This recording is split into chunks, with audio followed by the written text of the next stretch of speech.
ஒரு பெரிய கோடீஸ்வரர் 2000 கோடி ரூபா போட்டு ஒரு படம் எடுக்கிறாருன்னு வச்சுக்கோங்க. அந்த படம் எடுப்பதுடைய நோக்கம் அந்த 2000 கோடியை 4000 கோடி ஆக்குறதா தான் இருக்கும். அதிலிருந்து தான் அதனுடைய மார்க்கெட்டிங் இருக்கும். அதிலிருந்து தான் அதனுடைய கதை தேர்வு இருக்கும். அதில் வந்து சமுதாய மாற்றம் வேணும்னு இருக்காது. மேபி அந்த கதை விற்கும்னா அவர் அதையும் விற்பார், அவ்வளோதான்.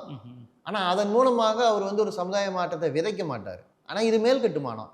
ஒரு 4 சினிமா எடுக்கிறதும், மதம் எந்த பண்டிகை அதிகமாக கொண்டாடப்பட வேண்டும், எந்த பண்டிகைக்கு போனஸ் கொடுக்கணும், இது எல்லாம் மேல் கட்டுமானத்தில் நடந்துக்கிட்டே இருக்கும். இந்த மேல் கட்டுமானத்தையே பார்த்துக்கிட்டே இருந்தீங்கன்னா அஃப்கோர்ஸ் அதில் தான் அரசியலும் நடக்குது. அடித்தளத்தை பேசவே மாட்டீங்க. சாதி ஆணாதிக்கம் உட்பட தாக்கம் செலுத்துகிற அந்த அடித்தளத்தை சரியாக புரிஞ்சுக்கிட்டீங்கன்னா யார் கையில் சொத்து இருக்குது, யார் உற்பத்தியை தீர்மானிக்கிறார்கள், யார் அதன் பலனை அனுபவிக்கிறார்கள், அடித்தளம் மாற மாற சமுதாயத்தில் எல்லாமே மாறிட்டு வந்திருக்கு. ஜாதி கூட 1000 ஆண்டுகளாக இருக்குன்னு சொல்லலாம். அது அப்படியே இருந்ததா? நான் சொன்ன டைலெக்டிக்கல் சேஞ்ச் அதுக்குள்ள நடந்துக்கிட்டே இருக்கு. அது ஆளும் வர்க்கத்தின் கருவியாக இருக்கிறதுனால அது சுரண்டலை நியாயப்படுத்தி தன்னை மாற்றிக்குது. அதோட வேலை என்ன? நீ பிறப்பினால சமம் இல்லைன்னு சொல்றது. அது இன்னைக்கு வரைக்கும் சொல்லுது.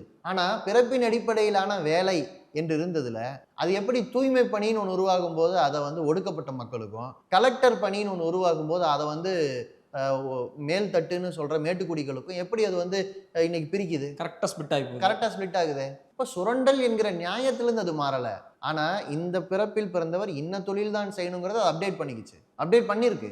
அந்த அப்டேட் எப்படி நடந்தது அப்படின்னு நீங்கள் புரிஞ்சுக்கணும்னா அடித்தளத்தையும் சேர்த்து பார்க்கணும்.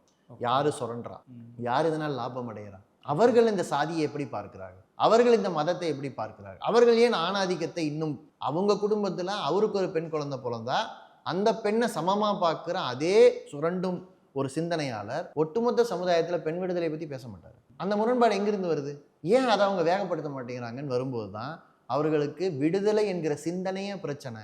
அது எங்கிருந்து வருது? அவங்க தத்துவத்திலிருந்து வருது. அவங்க தத்துவம் எங்கிருந்து வருது? அவங்க வாழ்நிலையிலிருந்து வருது. அவர்கள் வாழ்நிலையிலிருந்து ஒரு நாளும் விடுதலையை பேச முடியாது. ஏன்னா அவங்களுக்கு அடிமை நிலையும் உணரவே இல்லை.